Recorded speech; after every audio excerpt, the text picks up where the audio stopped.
नमस्कार दोस्तों, पहाड़ी फैक्टर चैनल में आप सभी का स्वागत है। मैं आशा करता हूं आप सभी सुखी होंगे, स्वस्थ होंगे।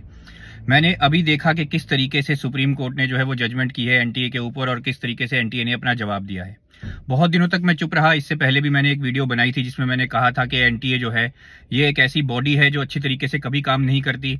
चाहे वो एनटीए रहा हो, चाहे उससे पहले जितने भी एंट्रेंस एग्जाम्स रहे हों, चाहे वो मेडिकल का एंट्रेंस एग्जाम रहा हो, चाहे वो इंजीनियरिंग का एंट्रेंस एग्जाम रहा हो, या इस प्रकार के जितने भी एंट्रेंस एग्जाम रहे हों, उन सब में किसी ना किसी रूप में धांधली की जाती है।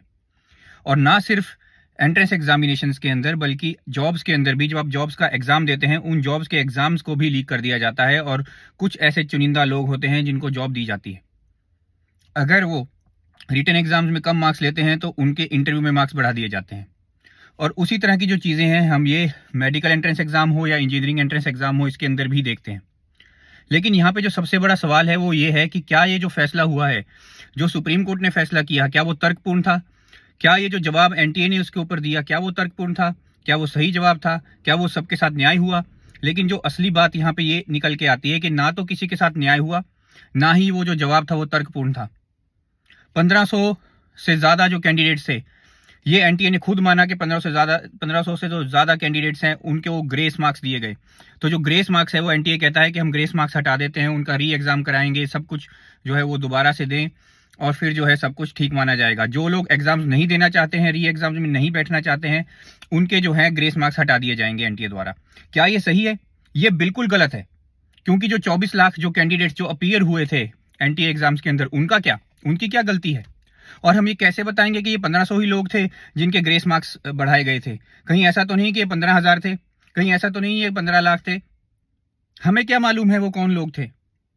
और ये कितना इजी है। इसमें इस पूरे मामले में बार बार हम सुनते हैं, कभी पुलिस द्वारा ये कहा जाता है कि उन्होंने एक गैंग पकड़ा है, कभी गुजरात में गैंग पकड़ा जाता है, कभी बिहार में गैंग पकड़ा जाता है जो पेपर लीक कर रहा है, जो ओएमआर शीट्स को बदल रहा है, जो ओएमआर शीट्स के अंदर जो एंट्री है, जो एबीसीडी आप मार्क करते हैं, जो गोले मार्क करते हैं, उन गोले को जो आपने मार्क किया हुआ है उन गोलों को भी चेंज कर दिया गया है। ओएमआर की शीट्स तक को बदल दिया जाता है। क्या ये सही है? ये बिल्कुल गलत है। ये आम आदमी के मुंह पर एक ऐसा करारा तमाचा है जो ये समझता है कि सिस्टम हमेशा अच्छे से काम करता है, जो न्याय की गुहार कोर्ट से लगाता है, जो ये उम्मीद करता है कि कोर्ट्स जो है वो सही जजमेंट्स देंगी। ये उस आम आदमी के मुंह के ऊपर तमाचा है। और सबसे बड़ी बात जो आज हम सब के दिमाग में ये चलनी चाहिए कि क्या एमबीबीएस करना, क्या इंजीनियरिंग करना बहुत जरूरी हो गया है हमारे लिए? मैं आपको एक सत्य बताने जा रहा हूं।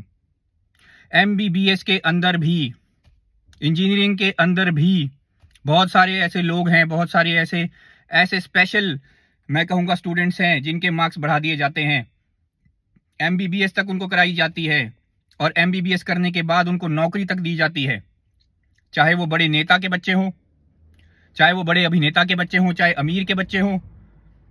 यहाँ जो सीधी बात है वो यही आती है, जो पूरी दिखती बात है कि अगर आप अमीर हैं, अगर आप पावरफुल हैं, अगर आप नेता हैं, अभिनेता हैं, या आपके पास बहुत ज्यादा पैसा है, आप सेलिब्रिटी हैं, तो आप पूरे के पूरे सिस्टम को अपने तरीके से बदल सकते हो, पूरे के पूरे सिस्टम को अपने तरीके से चला सकते हो। ये एक दुखद घटना है हमारे लिए। मैं जितने भी नौजवान हैं, जितने भी बच्चे हैं जो बेचारे इस पूरे की पूरी प्रक्रिया से परेशान हैं और अभी तक लड़ रहे हैं, मैं उनके साथ हूं। ये पहाड़ी फैक्टर चैनल उनके साथ है और हमेशा साथ खड़ा रहेगा। लेकिन सही मुद्दा यही है दोस्तों, सही मुद्दा, जितने भी मेरे स्टूडेंट्स जो इस चीज को देख रहे हैं, जितने भी उनके माँ बाप जो इस चीज को देख रहे हैं, मैं सबसे ये कहना चाहता हूं, आपकी जो मांग है वो गलत है। मांग यहाँ पे पूरी की पूरी शिक्षा प्रणाली को बदलने की होनी चाहिए। मांग पूरी की पूरी एग्जामिनेशन सिस्टम को बदलने की होनी चाहिए। ये एग्जामिनेशन सिस्टम ही डिफेक्टिव है। ये एनटीए जो है पूरी तरीके से रद्द कर देना चाहिए। इसकी कोई जरूरत नहीं है। इतने खराब एग्जामिनेशन सिस्टम की हमें कोई जरूरत नहीं है। इतने खराब एजुकेशन सिस्टम की हमें कोई जरूरत नहीं है। अगर कोई भी सरकार का काम करने वाला कोई भी कर्मचारी इस वीडियो को देख रहा हो तो मेरी उससे हाथ जोड़कर विनती है कि अगर वो चाहता है कि एजुकेशन सिस्टम को इंप्रूव किया जा सके, अगर वो चाहता है कि एग्जामिनेशन सिस्टम को इंप्रूव किया जा सके, तो मुझसे कांटेक्ट करें। मैं आपकी मदद करने के लिए पूरी तरीके से तैयार हूं। मेरे पास एक पूरा ऐसा सिस्टम है, एक पूरा ऐसी प्रणाली है जिसे अगर लागू किया जाए तो एग्जामिनेशन सिस्टम जो है वो पूरी तरीके से स्मूथ हो जाएगा। वो सारे का सारा कंप्यूटराइज्ड हो जाएगा। किसी तरह के मैनुअल सिस्टम की हमें जरूरत ही नहीं रहेगी उस एग्जामिनेशन के अंदर। और ना सिर्फ एग्जामिनेशन के अंदर बल्कि एजुकेशन सिस्टम को भी इंप्रूव करना साथ के साथ बहुत ज्यादा जरूरी है। इतना प्रेशर हम बच्चों को क्यों दे रहे हैं कि वो पागल हो जाएं? इतना प्रेशर हम बच्चों को क्यों दे रहे हैं कि वो आत्महत्या करें?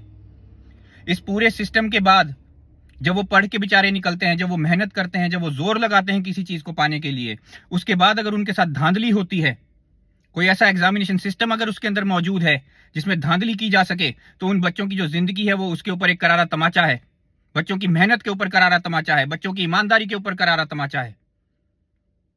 तो हमने इस तरह का सिस्टम क्यों बना के रखा हुआ है? ये जो सारे के सारे जो पूरे का पूरा जो प्रॉब्लम है ना, इस प्रॉब्लम की जो जड़ अगर आप उसको ढूंढेंगे जड़ को, तो वो जो जड़ है वो नेता हैं।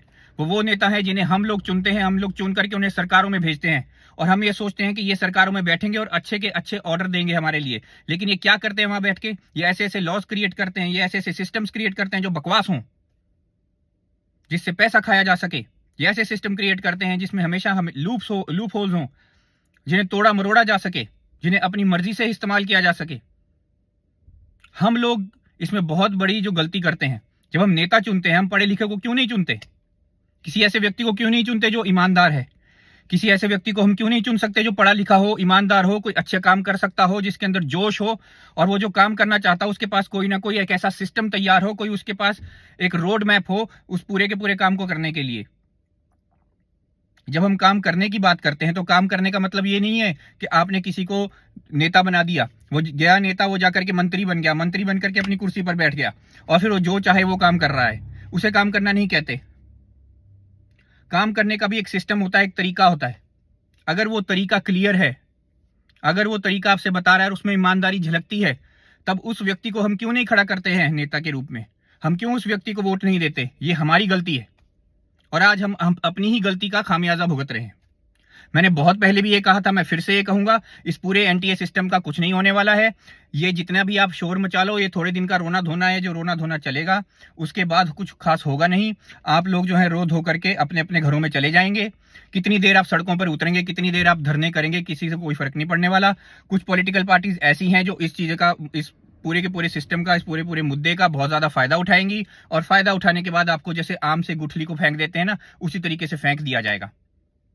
और जिन लोगों के साथ गलत हुआ है, जिन लोगों के साथ बुरा हुआ है, दुख सिर्फ उन्हीं को होगा।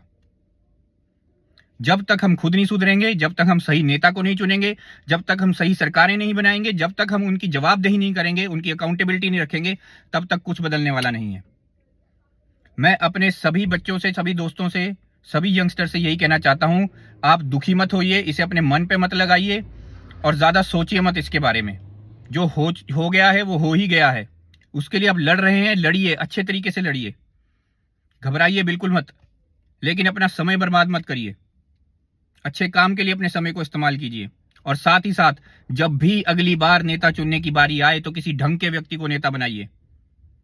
मैं तो पहले भी कह चुका हूं, मैं सरकारों की मदद करने के लिए तैयार हूं। अगर वो मदद लेना चाहें, मैं पूरी की पूरी तरीके से, हर रूप में, हर शक्ति से, मैं जितनी मेरे अंदर शक्ति है, मैं उस पूरी की पूरी शक्ति से सरकारों की मदद करना चाहता हूं, और करूंगा, जरूर करूंगा अगर वो चाहेंगे तो। इस पूरे एजुकेशन सिस्टम को बदलने के लिए, एग्जामिनेशन सिस्टम को बदलने के लिए, और सरकारों को किस तरीके से अच्छे तरीके से चलाया जा सकता है, उस तरीके के लिए भी मैं तैयार हूं। मेरी वीडियो को देखने के लिए बहुत बहुत धन्यवाद। आपका दिन शुभ हो।